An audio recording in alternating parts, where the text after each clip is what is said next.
Teenage Mutant Ninja Turtles. It was for the NES.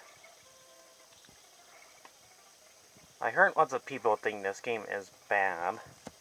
Well, not quite, but it is hard. Anyways, as you play different turtles. One is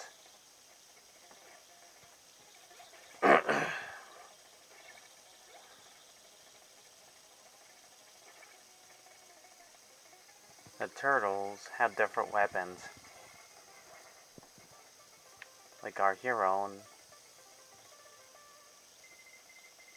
Donatello has a long bow stick that's pretty cheap to easily beat the enemies and bosses. Michelangelo has shorter nunchucks. And so is Raphael, and his weapons of the size are pretty much a disappointment of this game, so they're too small. Well, to hit enemies and he'll take a hit a lot. And Leonardo has amazing sword fight. So you can only play with two turtles that have the best weapons out there. This game has like only several levels and it's pretty short. As a kid, I never did beat in this, and you have to just defuse the bombs from the dam. And before the time runs out, which means those are explosives and you have to hurry up before they explode. And these traps are unavoidable, so you have no choice but to switch to your different turtles before they run out of lives. So yep, each of these turtles have lives to switch into. So no matter what you do, you'll always take a hit and you're gonna die a lot. As a kid, I never did beat in this.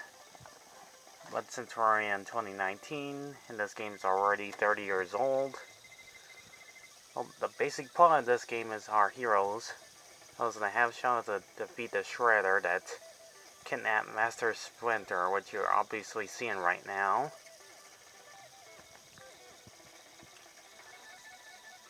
Also, you have to explore like each of these levels.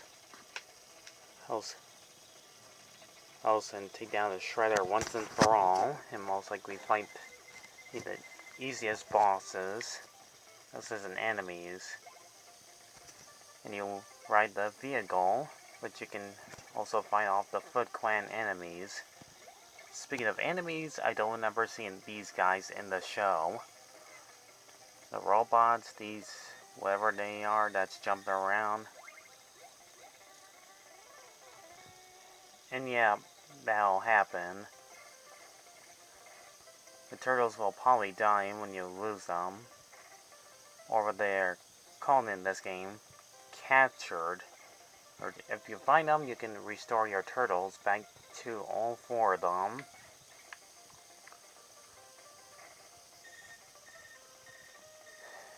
And yeah, get used to that sound. Every time you take a hit, you'll be hearing that quite a lot. It's rather annoying.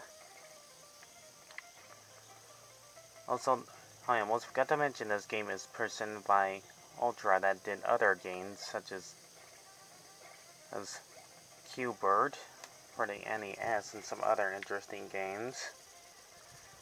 Are actually pretty good. Sure, the angry video game nerd might say this game is really bad. I wouldn't say this game is not the worst, it's just really hard. Some of these enemies are just so weird. Ones are fire, ones that can have flying creatures in it. Though I've never seen these guys from the show.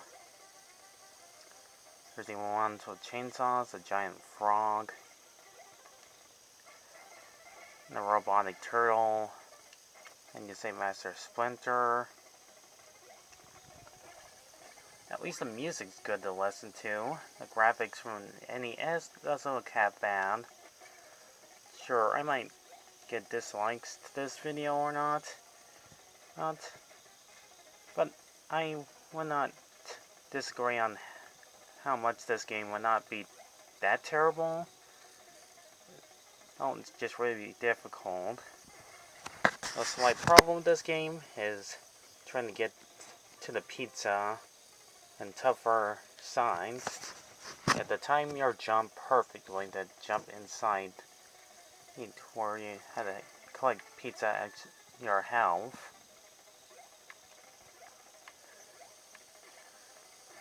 I couldn't beat this game as a kid.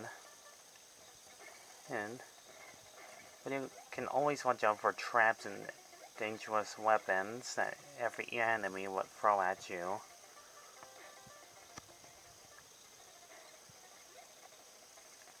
The only question is where you're supposed to go to.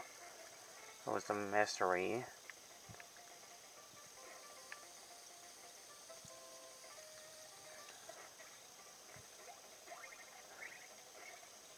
These stages are pretty much almost identical to the other ones.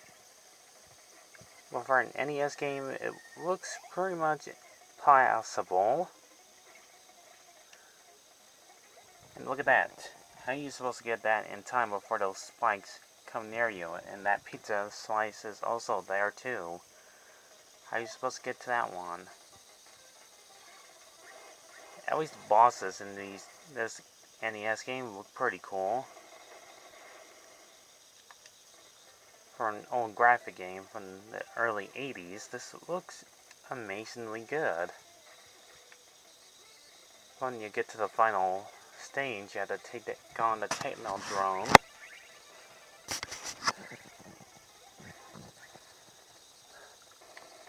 And from its fork and its weak spot, its eye. And you get to the final stage, which is obviously taking down the Shredder.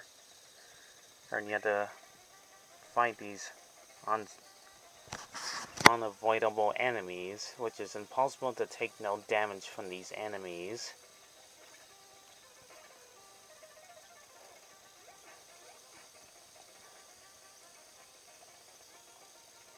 And doing glitches like what the player just did.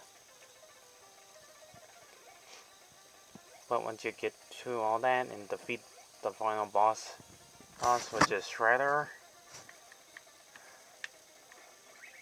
here we get the ending. The Turtles defeated the Shredder, and Splinter turns back into a human being. Because he was human before.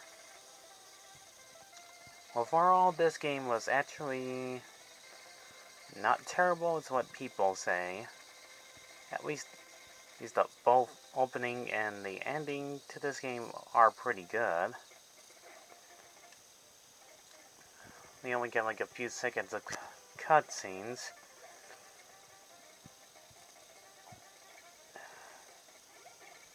Sure, her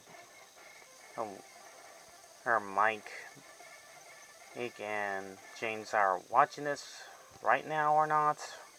Probably not. Not too many people know I exist to review video games like this.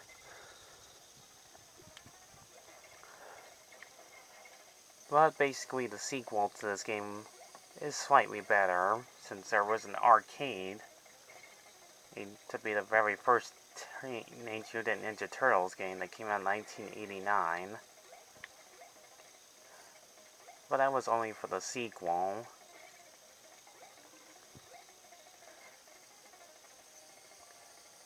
So we get this one instead.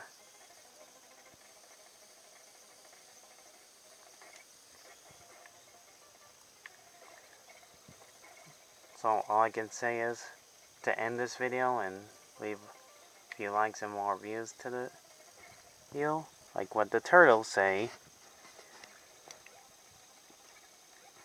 Cowabunga!